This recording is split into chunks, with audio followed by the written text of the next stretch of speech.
la grande édition du journal.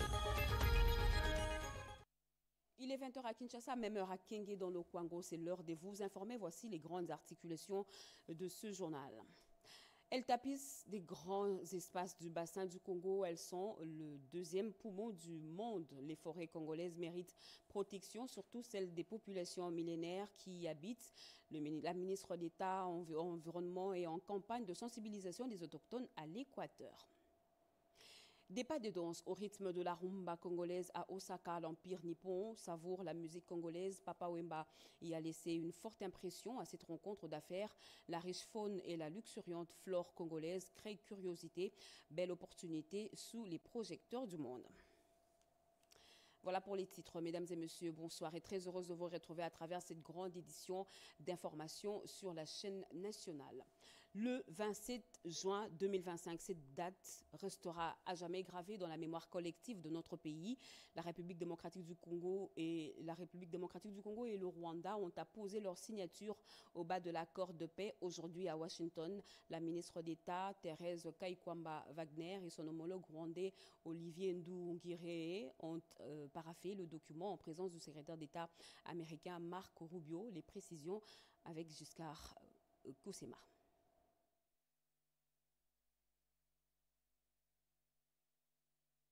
La journée de ce vendredi 27 juin 2025 restera historique pour la République démocratique du Congo et les États-Unis d'Amérique. Depuis son bureau ovale de la Maison-Blanche, le président américain Donald Trump suit de très près la signature de cet important accord historique au département d'État entre le ministre des Affaires étrangères de la République démocratique du Congo et celui du Rwanda. Aussitôt après cette signature au département d'État, le président Donald Trump va recevoir dans son bureau ovale à 15h local, soit 20h heure de Kinshasa, les deux ministres des Affaires étrangères principaux signataires de cet accord. On attend beaucoup de cette rencontre, notamment sur la suite des événements, mais ce qu'on sait, c'est que le président de la République, Félix-Antoine Tshisekedi Tshilombo, principal artisan de cet accord historique, est attendu dans les prochaines semaines au bureau ovale en présence du président Donald Trump. En ce qui concerne l'accord, nous voulons préciser ce jour que le retrait des troupes rwandaises est bel et bien prévu dans cet accord. Et l'accord a préféré le terme du désengagement à celui des retraits, simplement parce que celui-ci est très globalisant. Le désengagement est en effet un terme militaire qui comprend l'arrêt des combats, les retraits des hommes et du matériel et tout dispositif de défense. En effet, les opérations militaires débutent toujours par une opération appelée engagement des forces. Il s'agit en fait du déploiement des hommes, du matériel sur le théâtre des opérations. C'est pourquoi on a parlé en République démocratique du Congo du désengagement des troupes de la MONUSCO à Bukavu. Et en Afrique, on parle du désengagement des troupes françaises au Mali ou encore au Niger. Donc ceci dit, le retrait est donc une étape de désengagement. Cet accord depuis Washington, nous y reviendrons dans ce journal avec images à l'appui. Rendons-nous tout de suite au Japon, précisément à l'université d'Osaka, qui a reçu la visite de la première ministre Judith Suminwa-Tuluka. Sur place, la chef de l'exécutif national a proposé un programme d'échange RDC-Japon centré sur la jeunesse, le leadership féminin et la résilience communautaire. Requête à mettre dans la logique de renforcement de coopération entre Kinshasa et Tokyo dans un esprit d'innovation, de solidarité et de respect mutuel. Chimendondo, Jokuku et Pompomba. Concentrer les autorités japonaises, chercheurs et étudiants passionnés par l'Afrique écoutent religieusement l'allocution vibrante de la première ministre congolaise Judith Suminwa-Tuluka prononcée ce vendredi dans l'un des amphithéâtres le plus prestigieux de l'université d'Osaka. Sous le thème « Statut de la jeunesse et de femmes en RDC, valeurs et signification pour les sociétés africaines et japonaises ». La chef du gouvernement a plaidé en faveur d'une coopération plus engagée, articulée autour de deux piliers, la jeunesse et le leadership féminin. En République démocratique du Congo, plus de 60% de la population a moins de 25 ans. Les femmes quant à elle, assure plus de 70% de l'activité informelle, rurale et agricole. Plus de 43% des entrepreneurs congolais sont des femmes. Elles dominent le petit commerce et l'informel. Il faut noter qu'une grande majorité des activités économiques dans notre pays s'exercent dans l'informel, en majorité par les femmes. Ces chiffres nous interpellent. Ils nous rappellent que notre avenir repose sur cette jeunesse dynamique, sur ces femmes résilientes et sur notre capacité collective à les accompagner vers l'autonomie et la dignité. Judith Souminois a détaillé les 6 piliers de son programme d'action gouvernementale dans lesquels l'autonomisation de femmes et de jeunes occupe une place transversale. La rumba congolaise, la faune et la flore de la République démocratique du Congo ont captivé le regard, mais aussi les oreilles des milliers de visiteurs du stand congolais à Osaka, au Japon. Ce vendredi, la journée culturelle, la RDC a fait parler d'elle à travers sa richesse. Une journée congolaise qui a permis à certains Japonais de se rappeler de Papa Wemba, Gaëtan Magalano et Gédéon Mutombo. Nous y emmène.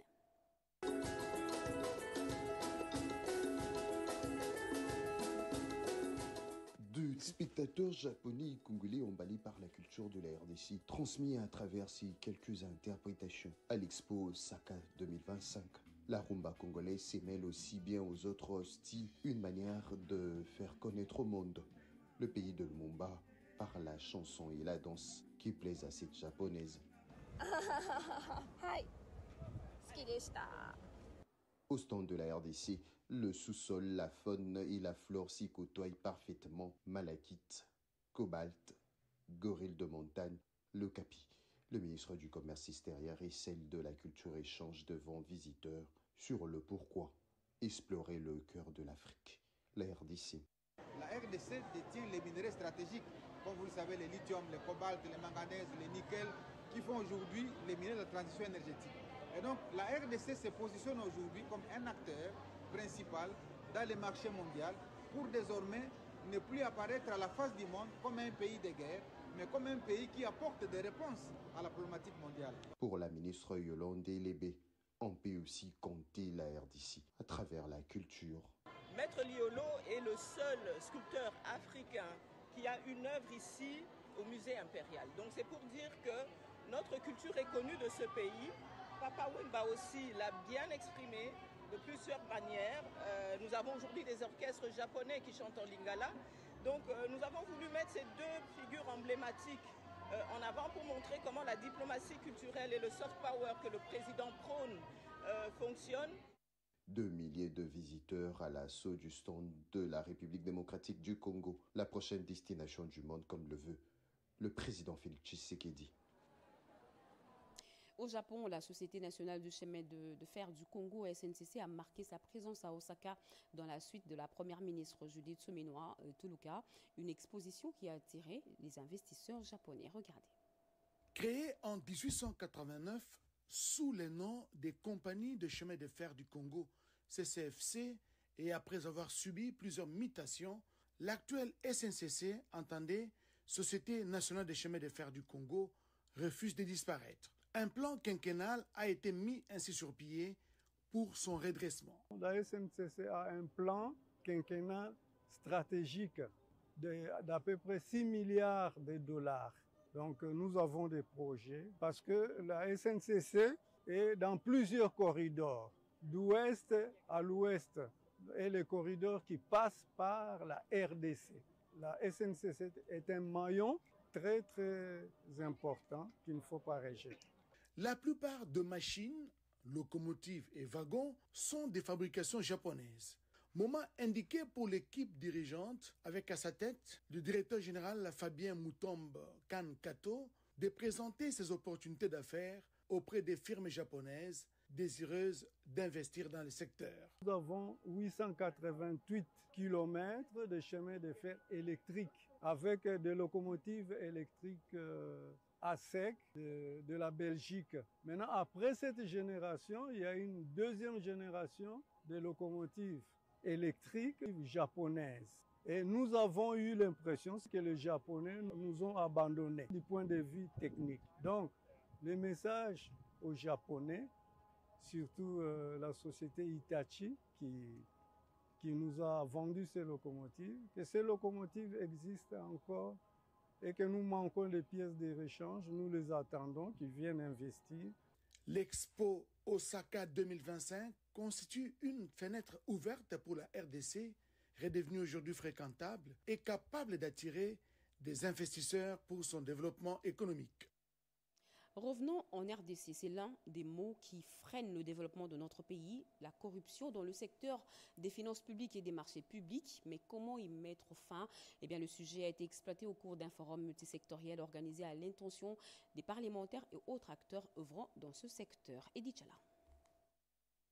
Les travaux du forum multisectoriel de renforcement des initiatives parlementaires face au risque de corruption dans la gouvernance des finances publiques et des marchés publics se sont fixés pour objectif faciliter le dialogue entre les parlementaires, les institutions gouvernementales, les organisations de la société civile et les acteurs du secteur privé afin de favoriser la transparence, la responsabilité et une réforme législative anticorruption efficace. Contribuer également au renforcement de la coopération multisectorielle et interinstitutionnelle en vue des mesures législatives concertées, transparentes et applicables. Le coordonnateur de l'Agence de prévention et de lutte contre la corruption, Michel Victor Lessaï Boudouka, pense que la lutte contre la corruption est un combat d'ensemble.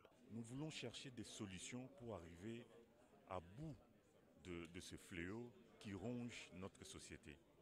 Et c'est très utile qu'on puisse conjuguer nos intelligences, fédérer nos forces pour que nous arrivions justement à bout de ce phénomène qui empêche le pays de se développer. The International Development Law Organization, IDLO, qui appuie cette initiative aux côtés d'autres partenaires, soutient l'amélioration de la législation contre la malversation des deniers publics.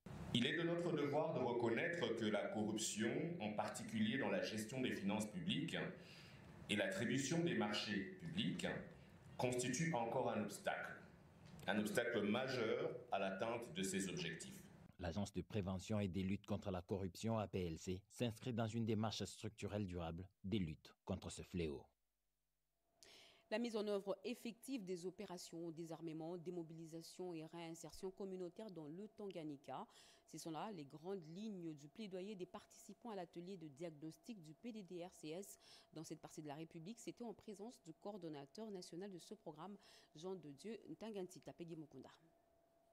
Marqué à la fin par une évaluation approfondie de la mise en œuvre du programme de désarmement, de mobilisation, relèvement communautaire et stabilisation PDDRCS dans les Tanganyika, débouchant ainsi sur plusieurs recommandations clés. L'atelier du diagnostic du PDDRCS dans cette partie du pays s'est clôturé sur une note jugée globalement satisfaisante. Organisée par le PDDRCS en partenariat avec le PNUD, ces assises de 2 jours a réuni plusieurs autorités, à savoir les vice-gouverneurs de la province du Tanganyika, Isidore Kabwe, les chefs de bureau du PNUD, Abou Diabé et autres partenaires. L'objectif de cet atelier était de relancer efficacement le PDDRCS dans la province du Tanganyika. La mise en œuvre effective des opérations de désarmement, de mobilisation et réinsertion communautaire et l'implantation des antennes du PDDRCS dans les Tanganyika. Une recommandation saluée et validée par les patrons du PDDRCS, Jean de Dieu, Désiré Ntangatita. Ce qui nous reste à faire aujourd'hui, c'est finaliser tous ces documents. On a désormais les plans d'action prioritaires qui deviennent notre instrument de référence pour guider nos actions sur le terrain. Il a également félicité les autorités locales pour leur implication aux efforts de paix dans cette contrée. Et parlons à présent de la réparation des victimes et de prévention des crimes internationaux en République démocratique du Congo. Une nouvelle feuille de route vient d'être élaborée. Un plan mis en place par la Commission interinstitutionnelle d'aide aux victimes d'appui aux réformes présenté au Parlement, aux parlementaires cet avant-midi. Eric Kabamba et Naïcha Kelamouela. Un deuxième round entre la Commission interinstitutionnelle d'aide aux victimes et d'appui aux réformes SIAVAR d'un côté et d'autre côté, tous les partenaires d'aide aux victimes en RDC. Au cours de ces deuxièmes dialogues de haut niveau, la CIAVAR a présenté à ses partenaires techniques et financiers sa feuille de route pour l'exercice 2025. Axé sur des priorités stratégiques, ces plans visent à renforcer la politique publique en matière de réparation des victimes et de prévention des crimes internationaux.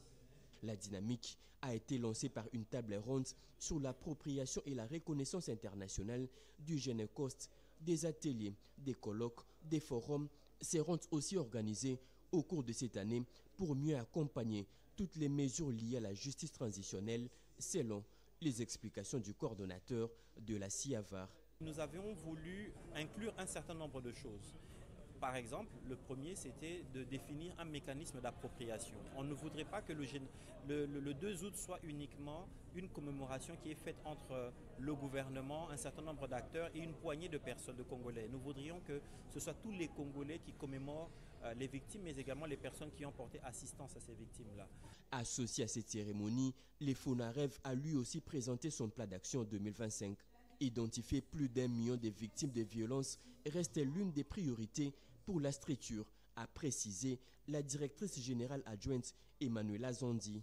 Le FONAREV a déjà procédé à l'identification. Il a déjà identifié plus de 250 000 personnes à ce jour. Et donc, il y a toute une étape qui est consacrée par la loi pour avoir le statut des victimes. Et c'est justement ces étapes-là que nous suivons. Des moments de présentation qui ont juste après laissé place au panel entre les participants pour un débat de fond afin de mieux coordonner des actions à mener sur le terrain pour accompagner les victimes. Rendons-nous dans la forêt équatoriale. La ministre d'État, ministre de l'Environnement, s'y est rendue pour sensibiliser la population du Grand Équateur sur la conservation des forêts pour lutter efficacement contre le réchauffement climatique. F. Bazaïba a eu des échanges avec les ONG pour que la communauté locale bénéficie aussi du crédit carbone chez Mendondo.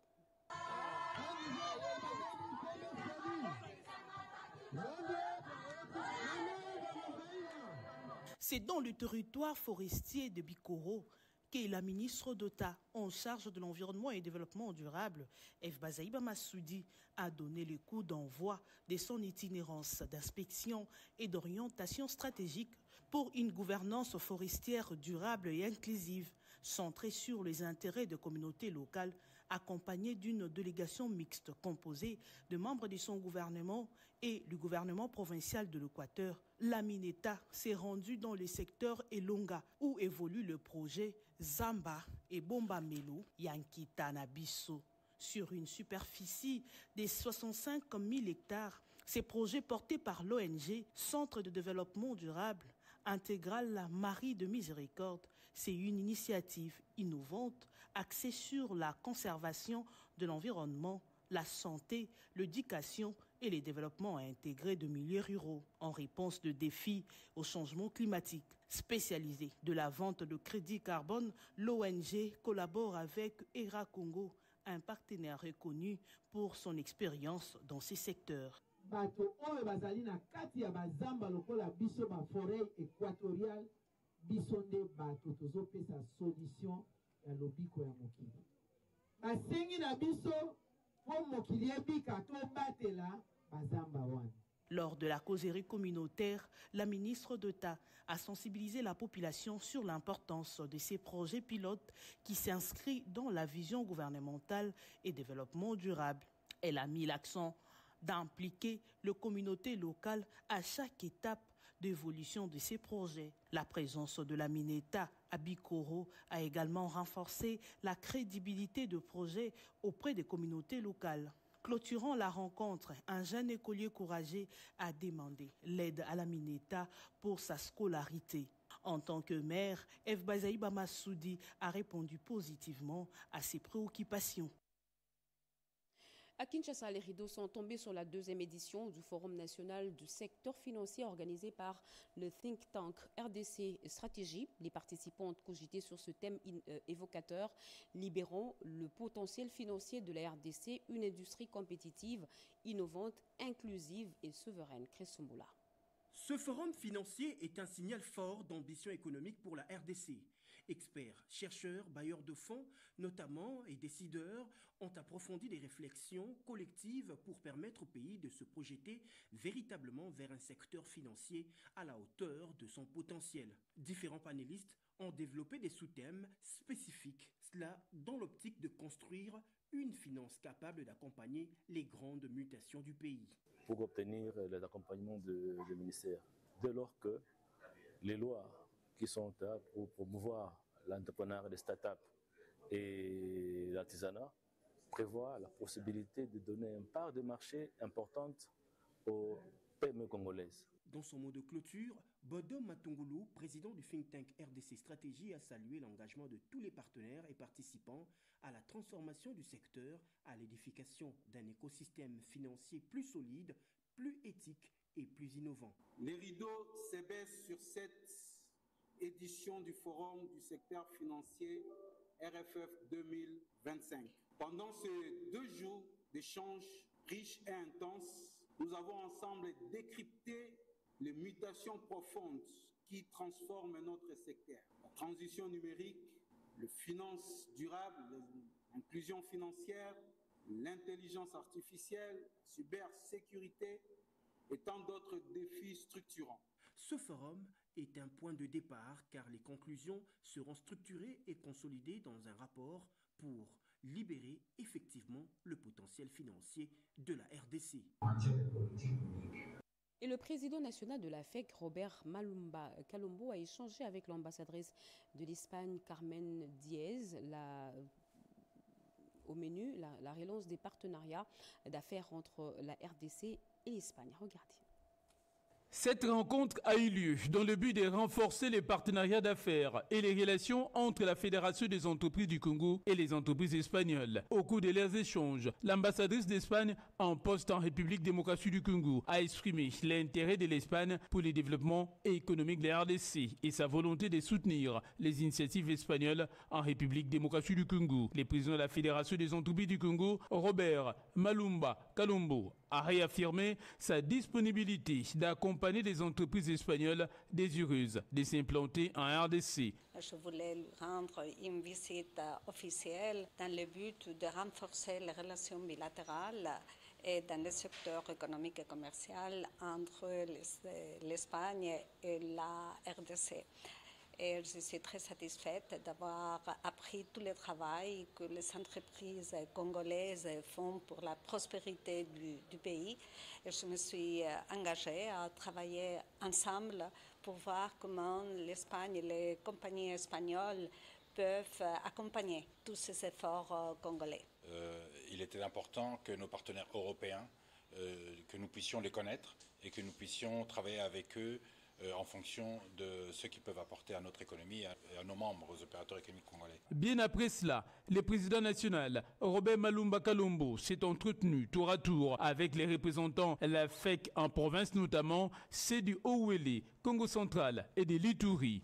Nous avons présenté au président national la difficulté que nous avons sur la non-application du décret du Premier ministre autorisant le faciliter l'allègement fiscaux. Alors ce décret-là n'a pas d'application dans notre province. Ces rencontres s'inscrivent dans le cadre des réformes initiées par les patronats congolais. Et les investisseurs marocains venus à Kinshasa du 10 au 12 juin dernier sur invitation de la Chambre de commerce, d'industrie et de services ont glané des contrats de partenariat, mais aussi ont compris le fonctionnement du climat des affaires de la RDC et les réglementations dans différents secteurs. Devant la presse, le président de la CCIS RDC, Jean-Robert Issifoua, a fait la restitution de la mission marocaine à Kinshasa. Charmant Lelo. La mission économique marocaine effectuée à Kinshasa a permis à ces hommes d'affaires de la région de Rabat, Salé, Kenitra de comprendre l'environnement des affaires, la réglementation et autres préalables en République démocratique du Congo pour la signature des contrats de partenariat dans divers secteurs, notamment la formation professionnelle. Un motif de satisfaction pour Jean-Robert Issifoua Bokoumbe, président de la Chambre de commerce, d'industrie et de services de la RDC, organisateur de ce forum économique. Il fait la restitution des travaux de Rotana. Il est venu pour la première fois en vue de prospecter les opportunités d'affaires qu'il y a dans notre pays. Que dit le code d'investissement pour les étrangers qui souhaiteraient investir en République démocratique du Congo. Pour notre chambre de commerce, ce fut une occasion de nous mesurer quelque part par rapport à notre capacité de mobilisation, de sensibilisation des opérateurs économiques des autres pays qui pouvaient s'intéresser à notre pays. Le Maroc, par le truchement de la Chambre de commerce, d'industrie et de services, est intéressé à collaborer avec les membres de la CCIS-RDC dans divers domaines notamment. Et donc la question de la formation est vraiment capitale, et en particulier la formation professionnelle. Pourquoi la formation professionnelle? Parce qu'elle ne prend pas beaucoup de temps. C'est des courtes formations qui durent 6 mois, 2 ans maximum, et on a une compétence. Au président Jean-Robert Issifoua de préciser que pareille rencontre aura lieu fréquemment à Kinshasa pour faire voir et faire savoir ce que la Chambre offre à ses différents membres pour des partenariats gagnant-gagnant. Après le Maroc, le prochain partenaire se prépare à visiter le monde des affaires de la RDC. Nous vous l'avions dit, c'est une autre page de l'histoire congolaise qui est écrite ce vendredi à Washington. La République démocratique du Congo et le Rwanda ont signé à travers leur ministre des Affaires étrangères l'accord de paix en direct de Washington. Des précisions de Giscard Koussema. La signature de l'accord de paix entre la République démocratique du Congo et le Rwanda a eu lieu dans les bureaux du secrétaire d'État américain Marco Rubio au 7e étage du bâtiment du département d'État. Le premier cercle de Donald Trump s'est mobilisé pour cet événement. Les conseillers principaux du président Trump pour l'Afrique, Massad Boulos, a assuré la modération, tandis que le patron de la diplomatie américaine, Marco Rubio, était assis au milieu de 2 représentants de la RDC et du Rwanda. Côte à côte, les 2 signataires ont fait leur entrée par une salve d'applaudissements. Dans une atmosphère très détendue, Massad Boulos a expliqué l'essence de cet accord. Pour les États-Unis d'Amérique, il est temps de rétablir la paix en République démocratique du Congo. Chacun des 2 ministres s'est brièvement exprimé. Premier à prendre la parole, le ministre rwandais a remercié le président Trump et rappelé toutes les péripéties ayant conduit à cette étape. Son pays attend beaucoup de cet accord de paix, a-t-il dit.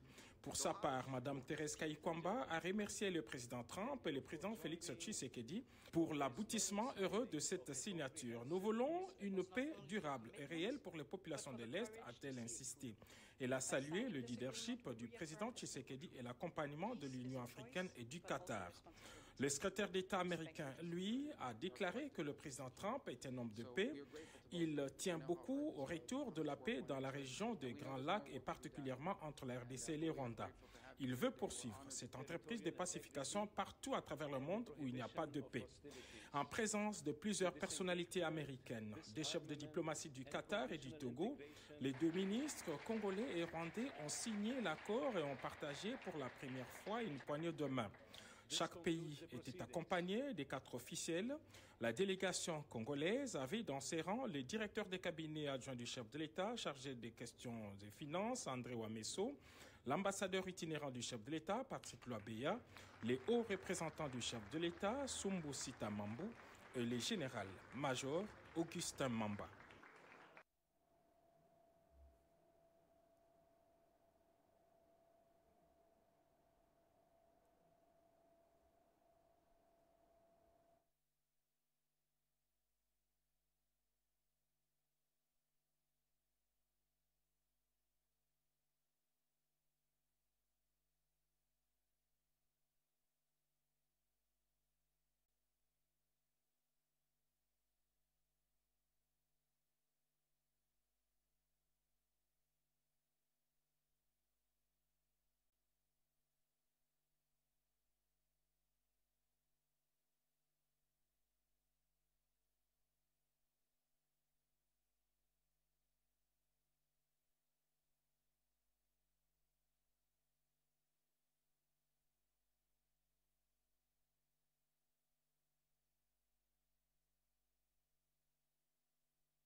C'est pour ces petits couacs techniques.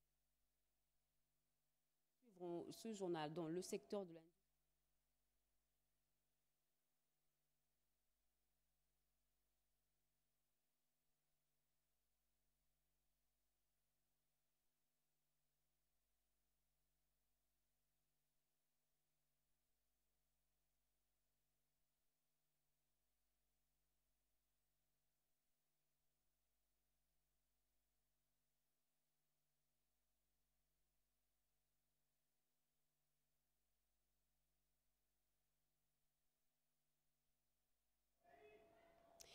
Et dans le secteur de l'industrie, l'heure est à l'évaluation des réformes déjà entreprises. La Journée internationale de micro, petites et moyennes entreprises a permis aux réflexions axées sur la thématique de renforcement du rôle des PME comme moteur de croissance et de l'innovation. Images et commentaires.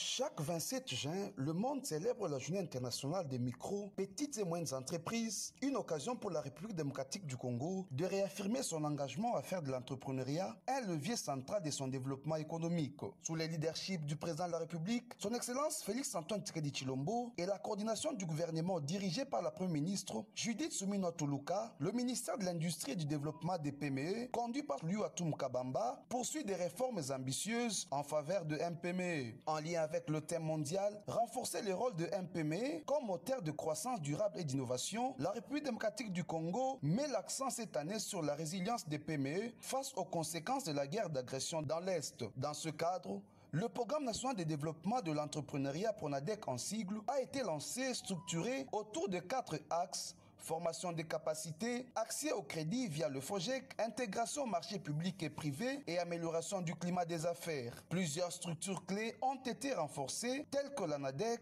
le FOGEC, l'ARSP, la PROSEM ou encore le programme Transform financé par la Banque mondiale pour appuyer les femmes entrepreneurs. À ce jour, plus de 12 000 entrepreneurs ont été accompagnés, 1500 PME ont reçu un appui technique ou financier. Plus de 1300 contrats ont été signés au profit de 786 PME pour une valeur de 2 milliards de dollars. Et le taux de bancarisation de MPME a progressé de 22%. Le gouvernement reste fermement engagé à créer un environnement équitable, compétitif et durable pour permettre à chaque entrepreneur congolais de contribuer pleinement à la transformation du pays. Du troisième cycle viennent de s'ouvrir à l'ISTEM Kinshasa pour les nouveaux candidats de l'école doctorale. La cérémonie d'ouverture de l'année 2024-2025 a été présidée par la directrice générale de l'Institut supérieur des techniques médicales, le professeur Joséphine Konkolongo. Rodépanda. Répondant à la vision du gouvernement de la République sur l'éducation et la recherche scientifique comme levier du développement de la RDC, l'Institut supérieur des techniques médicales de Kinshasa afflue de nouveaux candidats à l'école doctorale. À l'ouverture de l'année doctorale 2024-2025, ces apprenants du troisième cycle ont reçu des orientations claires de la directrice générale de cette institution d'enseignement supérieur en santé, le professeur Joséphine Ntumba Kankolongo. L'ISTEM Kinshasa s'inscrit résolument dans une dynamique de relève académique avec l'ambition claire de devenir une haute école des sciences de la santé. Je tiens à insister sur l'importance de produire des travaux de haute portée scientifique, rigoureusement construits et pleinement ancrés dans les réalités sanitaires. D'après le coordonnateur de l'école doctorale de l'ISTEM Kinshasa, une recherche scientifique axée sur l'innovation demeure le credo de cette école. Depuis 2017, le gouvernement a préféré donner à l'ISTEM Kinshasa cette charge de former les docteurs en sciences de la santé. Mais pour permettre aux chefs de travaux et assistants qui traînent le pied de venir s'inscrire, nous l'ouvrons aujourd'hui avec 2 mois de retard. Face aux multiples défis de la RDC, l'ISTEM Kinshasa se range en première ligne pour des réponses adaptées aux questions sanitaires. Et dans la droite ligne du renforcement de la coopération sanitaire entre la RDC et les États-Unis, une délégation américaine conduite par l'ambassadeur de ce pays en RDC s'est rendue à la clinique quinoise pour apporter son soutien aux malades atteints de la variole Mpox. Renette Koulonga et Tati Lenzo. À la clinique quinoise, l'ambassadeur des États-Unis en RDC effectue une visite au centre Mpox. Cette visite attend renforcer l'engagement du gouvernement américain, principal donateur de la riposte à la variole des singes. Lucie Timéline a visité le patient Mpox en cours de prise en charge, apprendre leur expérience et recueillir leurs besoins. Elle a échangé aussi avec le personnel de santé, avec les staffs CETEM. Objectif: identifier les besoins en ressources, comprendre le défi opérationnel pour redynamiser la riposte.